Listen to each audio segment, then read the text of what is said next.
Hello, welcome sa channel ko ulit, sa munting channel ko. Ngayon, ang isi-share ko sa inyo is yung aircon. Aircon siya sa control room na nasunog yung transformer. Napakaliit lang ng dahilan. Ayan, makikita niyo nasa control room siya ng isang barko. Kung wala to, napakainit yung control room. Ayan yung dahilan, yung transformer nasunog. Dahil sa napakaliit lang yung dahilan yan, kaya nasunog yan. Na dapat hindi siya masusunog yung transformer. Ayan, ang tinris na yung problema. Yan, tinris ko, napansin ko is ayan, yung pilot lamp lang yan nagka-shorted, umusok kasi nagkaroon ng moist. Siyempre aircon, nasunog siya. Tapos yun ang nasunog na rin yung transformer. Dahil yan sa nakakabit dyan na fuse. Ayan, unang pagkabit niyan, napalitan na, nasunog. Hindi pa alam yung problema, pinalitan na yung transformer. Uminit siya. Buti na off ko agad yung circuit breaker, yung main circuit breaker yan na malaki. Kaya nung tinris namin, yung nakita is yung pilot lamp lang. Alam nyo kung anong dahilan bakit nasunog yun. Napakasimple lang yung dahilan nun. Ayan, dahil lang sa hindi magandang pagkagawa ng control panel niya. Hindi siya standard. Yan, makikita ninyo, tutong na tutong yung pilot lamp. Bakit nasunog yung transformer?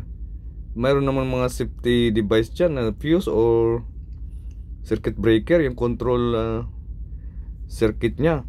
Ang problema ito, yan, mapapansin ninyo. Ayan, yung fuse nya is 15 ampere. Ayan, konting spark lang, hindi mapupundi yan halos control na ng motor yan 15 ampere. Anong klaseng pagkagawa ng control panel yan? Yan lang yung dahilan. Tapos yung pinakamin niya, ayan, 10 ampere yung main, yung sa input ng papuntang transformer. Din yung output niya, mas malaki, 15 ampere na fuse, papunta na doon sa control circuit connections. Ayan, kung maipapakita ko sa inyo yung sa diagram.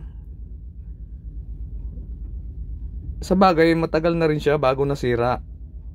Ayan, medyo matagal-tagal na yung aircon na to. Pero ang pangit lang ng pagka-design niya. Ayan, nung una nasunog, hindi pa alam yung problema. Pinalitan ng transformer. Pinalitan ko ng transformer, uminit pa rin. Wala naman siyang ibang load, kasi yung ibang load, ang nakaload dyan, puro naman automatic. Hindi naman siya magkakaroon ng connection o hindi magkuklose kung hindi mo i-on. Yun ang problema niya. Kaya nagtaka ako. Yung tiningnan ko is isa lang yung sinusuplayan niya, yung pilot lamp lang. Ayun, mapapansin ninyo, 10 ampere yung circuit breaker, then yung fuse 15 ampere papunta dito sa control circuit.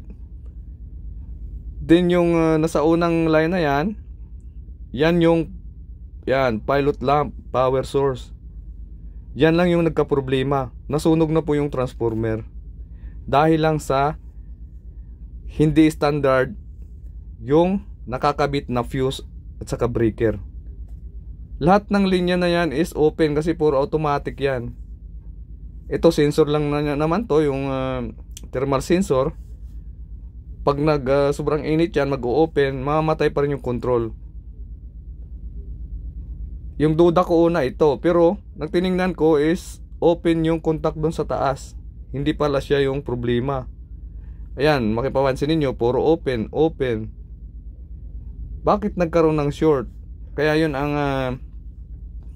unang duda ko talaga is yung pilot lamp.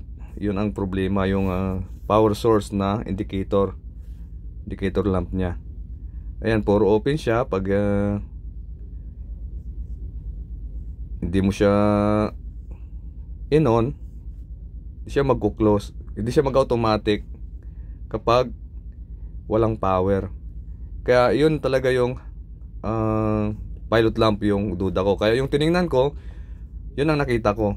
Sunog siya, nag-spark dahil sa moist. Okay? Medyo matagal-tagal yung aircon na to, pero yun lang nagka-problema. Mali lang yung pagka install ng mga safety device niya. Sobrang lalaki. Yan, ayan, pinalitan ko na ng bagong pilot lamp na transformer, may transformer siya, step down. 220 yung in niya, din ang out niya 24 volt. Medyo matagal-tagal na yung masisira. Yung kasi yung una is 220 volt lang na LED direct. Kunting moist lang, yung terminal niya sa likod is madali siyang magkaroon ng tubig doon, walang takip.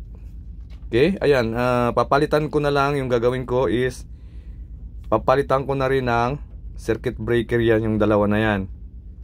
Ang papalit ko ngayon is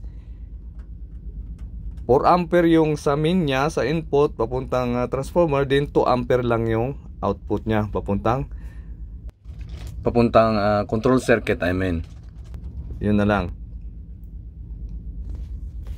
Din na yan, ayan, tatanggalin ko na yung original na circuit breaker at saka yung fuse niya. Yun lang yung dapat palitan doon, kasi hindi siya safety. Ayan, mapapansin niyo 4 ampere and 2 ampere ang pinalit ko. Yung input niya para sa supply na 380 volt is 4 ampere nilagay ko. Then sa output niya na 220 volt papuntang control circuit is 220. Then ayan, mayroon pang kalbong nangungulit, nagraraskal. Okay, ayan na, itatry ko na. Ayan, then mayroong timer siya bago siya on.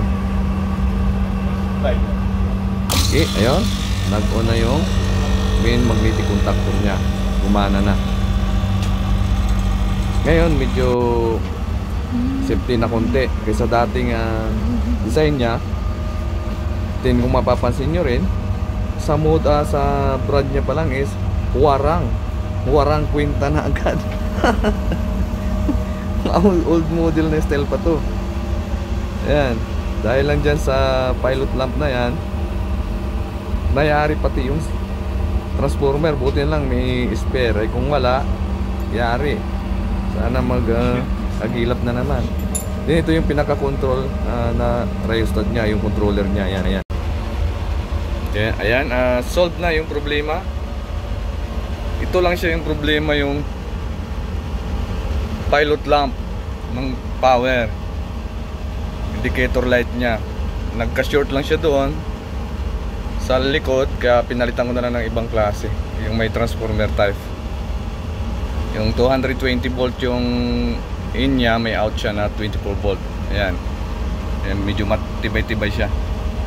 Kahit may moist, hindi siya gaanong masira. Yung kasi nagka-moist, parang direct lang yung LED doon, walang takip. Kagaya nito, hindi ko alam kung gaano katagal to. Ayan, yun lang problema, hindi na siya umi-start kasi nasunog yung transformer. Yan, kasi pag hindi gumana to, yung aircon na to, iinit yung control room. Nangyari tayo dito, iinit masyado kasi nandito yung mga circuit breaker na mga malalaki, mga resistor, sari-sari dito, mga relays, contactor, gumagana, mainit masyado. Kaya kailangan to. Yan, salamat sa panonood, din sana nakunan nyo naman ng ideya yung video ko ngayon. Din salamat din pala sa mga nagsasubscribe sa mamunting channel ko. Sana patuloy pa yung mag-subscribe, baka sa mga video ko dito is meron kayong mga makukuhang konting ideya, I mean. Kahit hindi man mga perfectong mga video, pag-aralan nyo na lang. Kung mayroong mga pagkakamali konti, correct nyo na lang. Okay? Maraming salamat. Bye bye.